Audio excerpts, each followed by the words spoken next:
Next question देखिएगा बेटा, question number 1.12।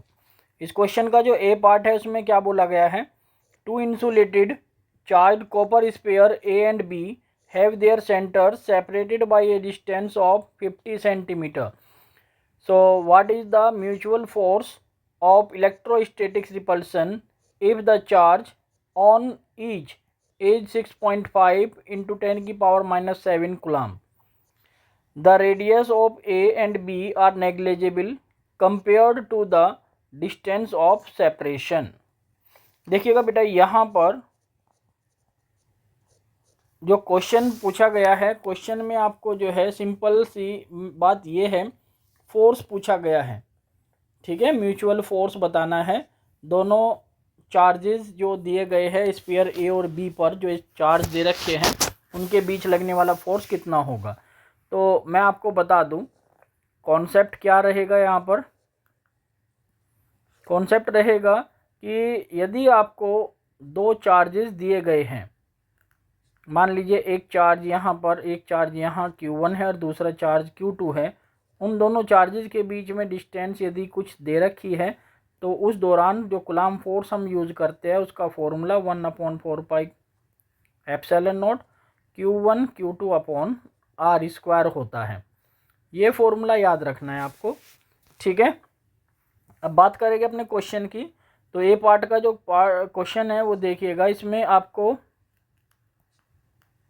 यहाँ पर स्पेयर दिया गया है एक, उसको आप ए कह दीजिएगा, और एक और दूसरा स्पेयर दिया गया है उसको वहाँ पर आप जो है देखिएगा, स्पेयर ये आपका ए है और ये स्पेयर आपका जो है बी है, ठीक है। ये स्पेयर हम कहेंगे ए और ये स्पेयर है बी। यहाँ दोनों ही स्पेयर पर जो चार्ज है, यानी कि Q1 की वैल्यू 6.5 इंटू 10 की पावर -7 कूलम, और बी स्पेयर पर जो चार्ज है Q2 इक्वल टू 6.5 इंटू 10 की पावर -7 कूलम। ये दोनों की वैल्यू जो है सेम दे रखी है बेटा। इन दोनों चार्जेस के जो दोनों स्पेयर है उनके बीच जो डिस्टेंस है वो डिस्टेंस कितनी है, वो डिस्टेंस है 50 सेंटीमीटर, ठीक है। तब यहाँ पर जब डिस्टेंस आपको पता हो, चार्ज आपको पता हो, तब यहाँ पर हम अप्लाई करते हैं वी नो डैट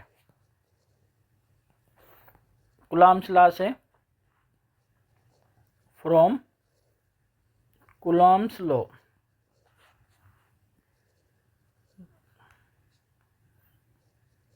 तो कूलम्ब्स लॉ से F equal to 1/4 pi epsilon nought, और ये आपका Q1 Q2 अपॉन में क्या आ जाएगा बेटा, R स्क्वायर।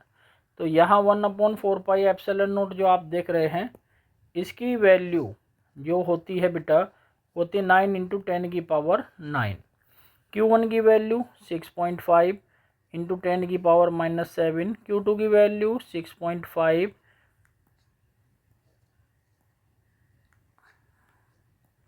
इंटू 10 की पावर -7, ठीक है। और डिस्टेंस कितनी है 50 इंटू 10 की पावर -2, और इसका स्क्वायर कर दीजिएगा, ठीक है।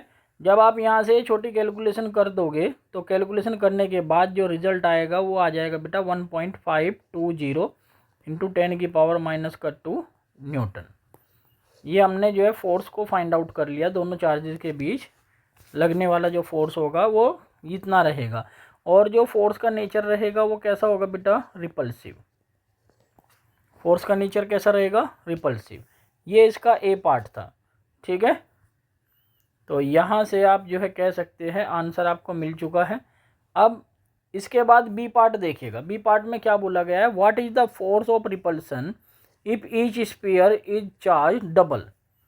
चार्ज को क्या कर दिया, डबल कर दिया। The above amount and distance between them is half. तो देखिएगा बेटा यहाँ पर बी पार्ट में Q1 की वैल्यू को 2 मल्टीप्लाई 6.5 इंटू 10 की पावर -7 कूलम, एंड Q2 की वैल्यू भी 2 इंटू 6.5 इंटू 10 की पावर -7 कूलाम, ठीक है। और डिस्टेंस जो है r इक्वल टू, यानी कि r डैश हम कह सकते हैं, तो ये दे रखी है r/2। तब जो फोर्स होगा उस फोर्स को हम F डैश कहेंगे बेटा, तो वही F डैश फोर्स आपको फाइंड आउट करना है। तब यहाँ से F dash equal to 1/4πε0 multiply में ये Q1 डैश Q2 डैश कह लीजिएगा, तो Q1 dash into Q2 dash upon में R1 यानी कि R डैश स्क्वायर, ठीक है। ये होगा बेटा R डैश स्क्वायर। तो यहाँ पर आप जो वैल्यू पुट करिए, इसकी वैल्यू क्या होगी, इसकी वैल्यू यहाँ पर लिखी जा सकती है 9 × 10⁹ और Q1 की वैल्यू ट्वाइस मल्टीप्लाई 6.5 × 10⁻⁻7। Q2 की वैल्यू ट्वाइस मल्टीप्लाई 6.5 × 10⁻⁻7, ठीक है। और अपॉन में डिस्टेंस कितनी है r/2, यानी कि r/2 का मतलब कितना बैठ गया बेटा, जो भी डिस्टेंस पहले होगी उसका हम अपॉन में 2 कर देंगे, तो ये आपका 50 मल्टीप्लाई 10⁻⁻2 का स्क्वायर और अपॉन में क्या आ जाएगा बेटा 2 का स्क्वायर होकर के 4, ठीक है। क्योंकि 2 का r/2 रखेंगे तो r की वैल्यू रख दी। अब इस 4 की, अब आप थोड़ा सा ध्यान से देखें तो यहाँ आप देखोगे कि एक तो 2 ये है, एक 2 ये है, 2 2 जा 4 और ये 4 भी ऊपर आ जाएगा, तो कितना हो गया, बाकी टर्म तो सेम है, तो F डैश इक्वल टू कितना आ जाएगा बेटा 4 4 जा 16 टाइम्स, कितना हो गया 16 टाइम्स मल्टीप्लाई, ये जो बाकी वैल्यू है वो आपकी वैल्यू है F की, चेक कर लीजिएगा। ये सारी की सारी बाकी जो रिमेनिंग वैल्यू बची हुई है वो F की वैल्यू बची हुई है, तो हम इसको लिख सकते हैं। अब क्योंकि हमने F की वैल्यू निकाली है तो 16 मल्टीप्लाई F की जो वैल्यू आई थी कितनी आई थी 1.5, ये देखिएगा यहाँ पर 1.520, तो यहाँ हम लिखेंगे 1.520 इंटू 10⁻⁻2। अब आप इसको कैलकुलेट करोगे तो F डैश की जो वैल्यू निकल के आएगी बेटा वो आ जाएगी यहाँ से 0.24 न्यूटन। आई होप सो आपको ये क्वेश्चन अच्छे से समझ में आया होगा, ठीक है।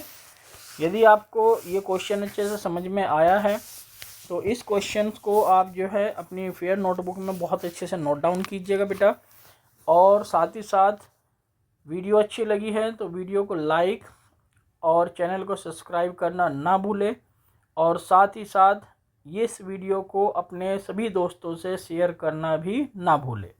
Thank you for joining the Somdev physics classes.